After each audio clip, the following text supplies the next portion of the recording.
English మాట్లాడడానికి భయపడుతున్నారా? అయితే మీకోసమే ఈ స్పోకెన్ ఇంగ్లీష్ క్లాసెస్. వెంటనే కాల్ చేసి జాయిన్ అవ్వండి.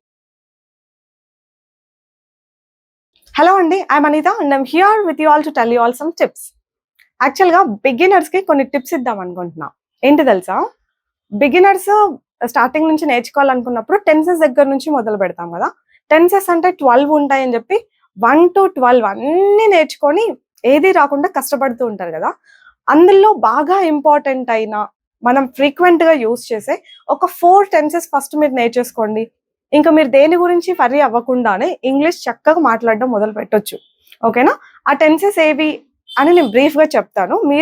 మీరు మాత్రం వాటి గురించి కొంచెం క్లియర్గా డీటెయిల్డ్గా ప్రాక్టీస్ చేసి అనలైజ్ చేసి ఏది ఎప్పుడు వాడతాం అని ఇదంతా చూసుకోండి మీరు. ఓకేనా?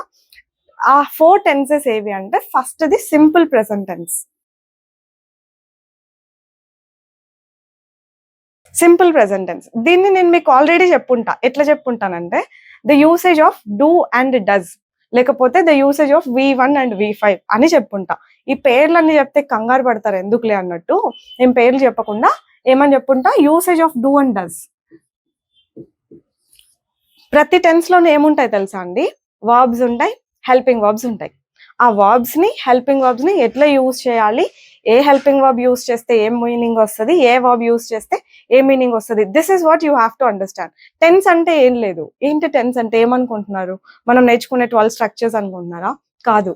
టెన్స్ అంటే టైం. ఓకే, మనం మాట్లాడేది నిన్నటి గురించా, ఇప్పటి గురించా, రేపటి గురించా, ఇప్పుడు జరుగుతూ ఉన్న దాని గురించా, ఇట్లా మనం కన్వే చేయడానికి టెన్స్ అన్నవి హెల్ప్ అవుతాయి. వీటిల్లో మనకు ఉన్నది హెల్పింగ్ వర్బ్స్ అండి, అంతే, ఇంకే ఉండదు. ఫిక్స్ అయిపోండి, టెన్సెస్ లో హెల్పింగ్ వర్బ్స్ ఉంటాయి. వర్బ్స్ మారిస్తే వేరే మీనింగ్, హెల్పింగ్ వర్బ్స్ మారిస్తే వేరే మీనింగ్ వచ్చేస్తుంది. సో నేను మీకు ఈ సింపుల్ ప్రెజెంట్ టెన్స్ ఎట్లా చెప్పుంటానంటే డూ డస్ యూసేజ్ చెప్పుంటా. ఇవి క్వశ్చన్స్ అడగడానికి వాడతారు, ఇట్లా వాడతారు. దీని యూసేజ్ నేను మీకు క్లియర్ గా చెప్పాను. సో మీరు ఇది నేర్చుకోండి క్లియర్ గా. క్వశ్చన్స్ అడగాలంటే డూ తోటి డస్ తోటి అడుగుతాం. సింపుల్ ప్రెజెంట్ టెన్స్ ఎప్పుడు యూస్ చేస్తాం ఏంటి అన్నట్టు.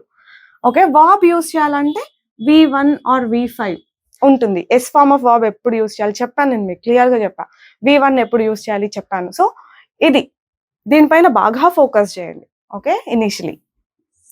తర్వాత ప్రెసెంట్ కంటిన్యూస్.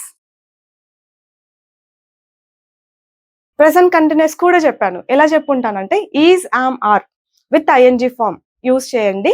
అదే ప్రెసెంట్ కంటిన్యూస్. ఇప్పుడు ఏదైనా జరుగుతూ ఉంటే మనం ఇలా చెప్పాలి. మనం రోజు ఓ పని చేస్తాం, మనం ఈ టైంకి నిద్రలు వేస్తాం, ఈ పనులు చేస్తాం, ఆఫీస్కి వెళ్తాం, వర్క్ కంప్లీట్ చేస్తాం, ప్రాజెక్టులు చేస్తాం, సబ్మిట్ చేస్తాం, ఇంటికి వస్తాం, తింటాం, వండుకుంటాం. సో ఇవన్నీ చేస్తాం, అవన్నీ రోజు చేసే పనులు. ఇలా చెప్పాలి V1తో కానీ V5తో కానీ. క్వశ్చన్ అడుగుతూ ఉంటే డూతో కానీ డస్తో కానీ అడగాలి. ఇక్కడ నేను చెప్పాను హెల్పింగ్ వర్బ్స్ ఇంకేం ఉండవు దీంట్లో అని. దీంట్లో ఉండే హెల్పింగ్ వర్బ్స్ ఏంటి అంటే ఈస్, ఆమ్, ఆర్. ఈ హెల్పింగ్ వర్బ్స్ ఉంటాయి. వర్బ్ ఎలా ఉంటుంది, ING ఫామ్ లో ఉంటుంది. ING ఫామ్ లో ఉండే వర్బ్ ని V4 వర్బ్ అంటాం. సో ప్రెసెంట్ కంటిన్యూస్ అంటే ఇప్పుడు జరుగుతూ ఉండే యాక్షన్ ఈజ్, ఆమ్, ఆర్ ఉండాలి, వర్బ్ V4 లో ఉండాలి. దీని గురించి మీరు ఎన్ని ఎక్కువ ఎగ్జాంపుల్స్ రాసుకొని ప్రాక్టీస్ చేస్తే అంత క్లియర్ గా ఉంటుంది తప్ప ఇట్లా జస్ట్ ఎవరైనా కొన్ని పాయింట్స్ ఒక 10 minutes లెసన్ మాత్రమే చెప్పగలుగుతారు. మనం చేయాల్సిన పని after listening to something, after understanding something, మనం చేయాల్సిన పని ఇలా మోర్ ఎగ్జాంపుల్స్ ట్రై చేయడం, మోర్ వర్బ్స్ పెట్టి ట్రై చేయడం. V4 రావాలి అన్నాం, సో అన్నిటికీ V4 ఉంటుంది కదా, ప్రతి వర్బ్కి V4 ఉంటుంది కదా. I'm listening, I'm learning, I'm practising, I'm cooking, I'm watching, I'm shooting, I'm concentrating, I'm cooking. అంటే ఇప్పుడు నేను ఆ పని చేస్తూ ఉన్నట్టు. ఓకే, V1 వర్బ్ ప్రతిదీ ఇంకా V1 వర్బే కదా. I cook, I learn, I practice, I wake up, I concentrate, I focus, I shoot, I edit, I teach. ఇవన్నీ నేను రోజు చేసే పనులు. ING ఫామ్ పెడుతున్నా అంటే ఇప్పుడు చేస్తూ ఉన్నాను అన్నట్టు. ఇలా ఈ రెండు ప్రెసెంట్ టెన్స్ లో ఇవి చాలా చాలా ఇంపార్టెంట్ అనమాట. మీకు ఇవి బాగా వచ్చిన తర్వాత నెక్స్ట్కి వెళ్ళండి present perfect continuous. But initial గా ఈ రెండింటిపైన ఫోకస్ చేసి తర్వాత మనకి నిన్న ఏం చేసాము అని చెప్పడం తెలియాలి కదా. సో సింపుల్ పాస్ట్ నేర్చుకోవాలి. సింపుల్ పాస్ట్ దీన్ని కూడా నేను మీకు చెప్పాను. ఎలా చెప్పుంటాను, డిడ్ ఎలా యూస్ చేయాలి అని చెప్పుంటా, V2 ఎలా యూస్ చేయాలి అని చెప్పుంటా. ఇందులో ఉన్న హెల్పింగ్ వర్బ్స్ ఇవే. ఇదర్ డిడ్ యూస్ చేస్తాం క్వశ్చన్స్ అడగాలనుకుంటే, లేదంటే వర్బ్ V2 లో పెడతాం. ఓకే, ఇదెందుకు హెల్ప్ అవుతుంది సింపుల్ పాస్ట్ టెన్స్ అంటే నిన్న మొన్న ఎప్పుడైనా ఏం చేసేసాము, ఒక పని కంప్లీట్ చేసాం, ఏం చేసినాం అని చెప్పడానికి. ఇందాక I cooked, I practised, I focused, I shot a video, I edited, I ate, I cleaned, ఇలా వీటు వాడాలి. నేను ఆ పని చేశాను, కుక్ చేశాను, తిన్నాను, వీడియో ఎడిట్ చేశాను, ప్రాక్టీస్ చేశాను, కొంచెం ఫోకస్ చేశాను, ఇలాంటివన్నీ చేసాం. ఎవరు చేసినా కూడా అన్ని ప్రాణాలతోనూ ఇంతే, వీటూ యూస్ చేసి చెప్పేయాలి. దీనిపైన బాగా ఫోకస్ చేయండి. నేను అట్లా చేయలేదని చెప్పడానికి డిడ్ నాట్ అని చెప్పండి. ఇక్కడ కూడా అంతే, is not, am not, are not వస్తాయి. ఇక్కడ డూ నాట్, డస్ నాట్ అని వస్తాయి మనం అట్లా చేయమని చెప్పడానికి.